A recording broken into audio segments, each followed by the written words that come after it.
Good afternoon. This is Akashvani and I'm Anuja Kumar with the Midday News.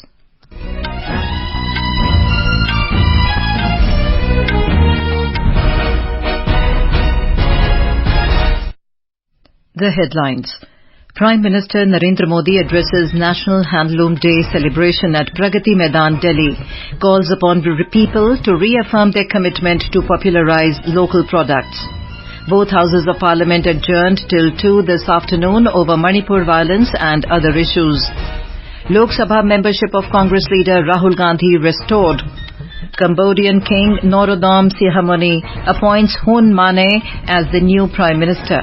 In tennis, Prarthana Thombare clinches women's doubles title in Barcelona, Spain. And in hockey, the Indian men's team to clash with South Korea in the Asian Champions Trophy Chennai tonight.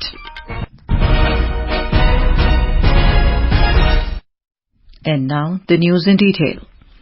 Prime Minister Narendra Modi today said that Vocal for Local has become a mass movement which has given a new impetus to the textile sector in the country. He called upon the people to reaffirm their commitment to popularize local products.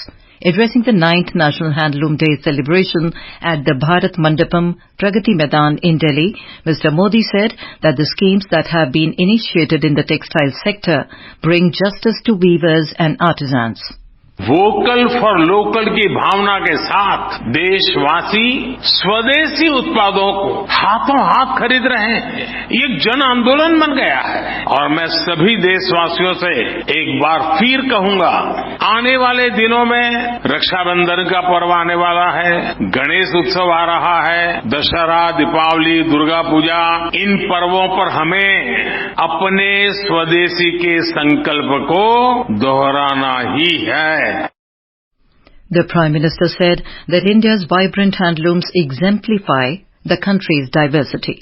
He said that the government's endeavour is to give wings to the aspirations of children of those associated with handlooms and handicrafts. Mr. Modi said that to promote the handloom industry, the government is giving loans without guarantee and providing raw material for the handloom weavers at discount rates.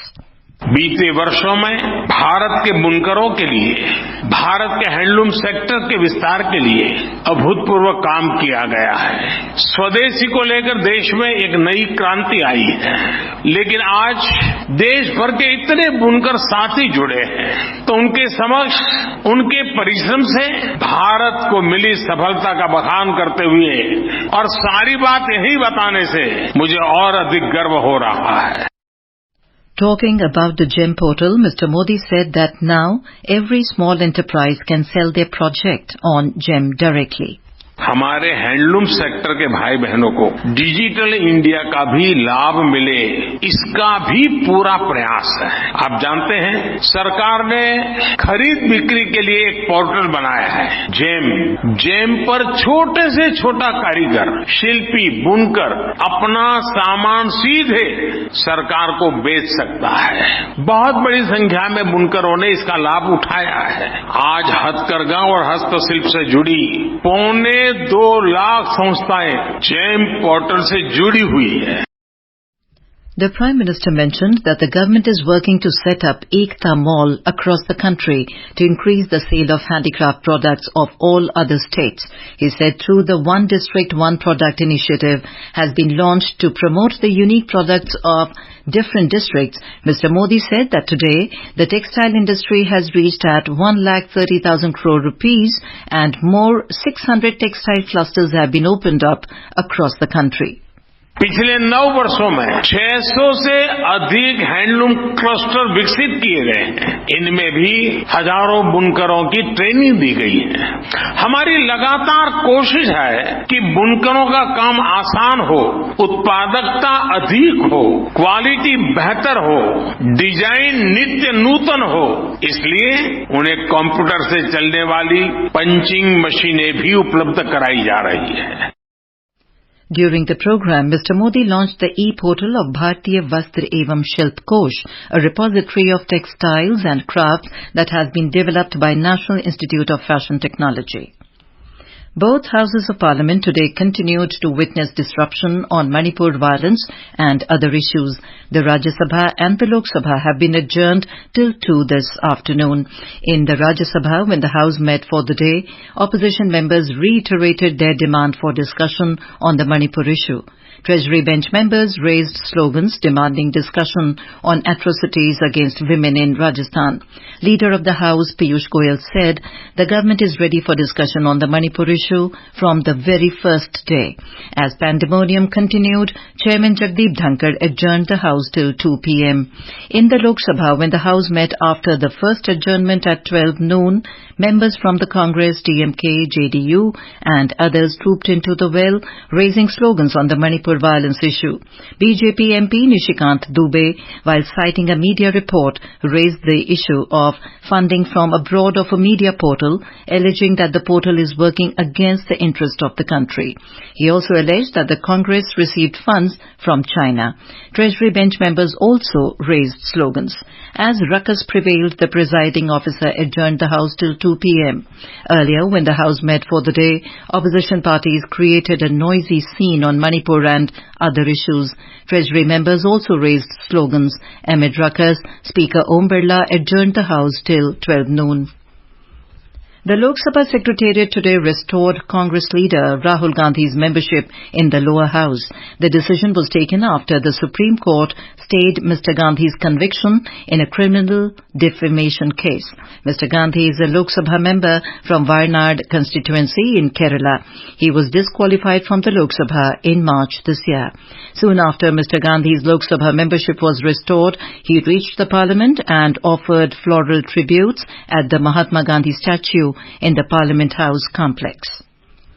Union Education Minister Dharmendra Pradhan informed that 13,371 vacancies have been filled up in the central higher educational institutions in a period of 10 months only. In a reply in the Lok Sabha today, he said that his ministry has directed all the central higher educational institutions to fill up the vacancies in mission mode, including a special drive for reserved category posts. The Ministry of Tourism has identified Prayagraj and Naimisharanya in Uttar Pradesh as destinations for development under the Swadesh Darshan 2.0 with the objective to develop sustainable and responsible tourism destinations.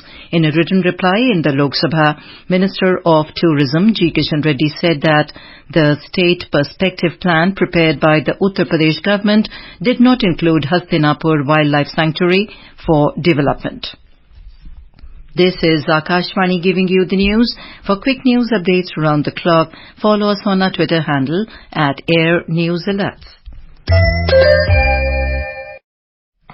The government has constituted a committee chaired by the Finance Secretary to look into the possibilities of warranted changes in the existing framework and structure of the national pension system as applicable to government employees.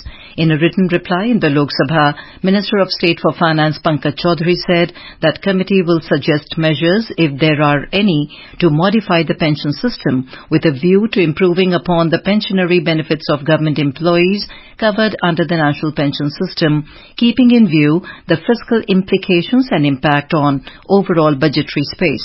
The committee was formed in pursuance of the announcement made by the Finance Minister in the Lok Sabha on 24th of March this year, with Finance Secretary as the chairman. Union Finance Minister Nirmala Sitharaman said that the government has put in place an investor-friendly policy to promote foreign investment. In a written reply in Lok Sabha, In a reply in Lok Sabha, she informed that except certain strategically important sectors, rest are open for 100% foreign direct investment under the automatic route. The minister said that to promote growth, various steps have been announced in the 2023-24 Union Budget, including an increase in capital investment outlay. External Affairs Minister Dr. S. Jaishankar today said that Narendra Modi government is committed to secure the borders and develop the border areas. Briefing media in New Delhi on border infrastructure and connectivity, the minister said quality infrastructure is being developed for the armed forces. He stressed that the Indian military has been able to counter Chinese movement better after 2014. Dr. Jaishankar said that India is in talks with Bhutan on the rail connectivity between Bhutan and Assam. He added that Bhutan is very keen to open more points for tourists and it is very good for Assam. He stated that the border situation with Myanmar is challenging. In some international news, in Cambodia, King Norodom Sihamoni today appointed Hun Manet as the new Prime Minister of the country. He is the eldest son of the outgoing Prime Minister Hun Sen. A royal decree issued by King Norodom Sihamoni said that Dr. Hun Manet has been appointed as the Prime Minister of the Kingdom for the 7th mandate of the Parliament. The new leader and his cabinet must win the confidence vote on 22nd of August to assume the office. During the elections, Hun Sen's party, the Cambodian People's Party, won with a landslide victory. Days after their victory, Mr. Hun Sen announced that he will be stepping down as the Prime Minister after assuming office in 1998. Myanmar's military authorities released more than 7,000 prisoners and granted a partial pardon to deposed leaders Aung San Suu Kyi and Win Myint during a Buddhist religious celebration commemorating the first sermon the Buddha ever delivered. Critics say this move was intended to ease international pressure and weaken the opposition. The partial pardon granted to Aung San Suu Kyi and Win Myint will not lead to their release since the former has been convicted in 14 other cases, while the latter's prison term was only reduced by 4 years. Back home, Nagaland has rolled out the first phase of intensified mission Indradhanush 5.0 immunization drive today with special emphasis targeting partially vaccinated or dropout children and pregnant women. Principal Director of Health and Family Welfare Department, Nagaland, Dr. Wibituno M. Sachu, officially launched the intensified mission Indradhanush 5.0 at Sikazu Urban Primary Health Center, Kohima, this morning. The Supreme Court has dismissed the plea for release of DMK Minister V. Senthil Balaji, who was arrested last June in a money laundering case being probed by the Enforcement Directorate. The court also granted his custody to the ED for 5 days until 12th of August. The Madras High Court had earlier ruled against releasing the minister, prompting him and his wife to move the apex court. The ED had also moved the top court, contending that the High Court had erred in even entertaining a habeas corpus petition filed by Balaji's wife after his remand. Domestic benchmark indices today rose nearly 0.5% in the afternoon trade. The Sensex at the Bombay Stock Exchange climbed 275 points to trade at 65,996 a short while ago. Similarly, Nifty 50 at the National Stock Exchange advanced 86 points to trade at 19,603 when reports last came in. On to sports. World's number 1 men's doubles pair of Pramod Bhagat and Sukant Kadam won a gold medal in SL3, SL4 category in the Four Nations Para Badminton International 2023 in Sheffield, England, defeating compatriots Deep Ranjan Baisoi and Manoj Sarkar 21-17, 21-17. SL3 stands for Standing or Lower Limb Impairment Severe and SL4 stands for Standing Lower Limb Impairment Minor. In hockey, India will face South Korea tonight in the Asian Champions Trophy being played at the Mayor Radhakrishnan Stadium in Chennai. The Indian men's team reclaimed the top spot last night in the ongoing hockey competition, defeating Malaysia 5-0 in their round-robin clash. India had drawn 1 each with Japan on Friday. And now, before we end the bulletin, the headlines once again. Prime Minister Narendra Modi addresses National Handloom Day celebration at Pragati Maidan, Delhi, calls upon people to reaffirm their commitment to popularise local products.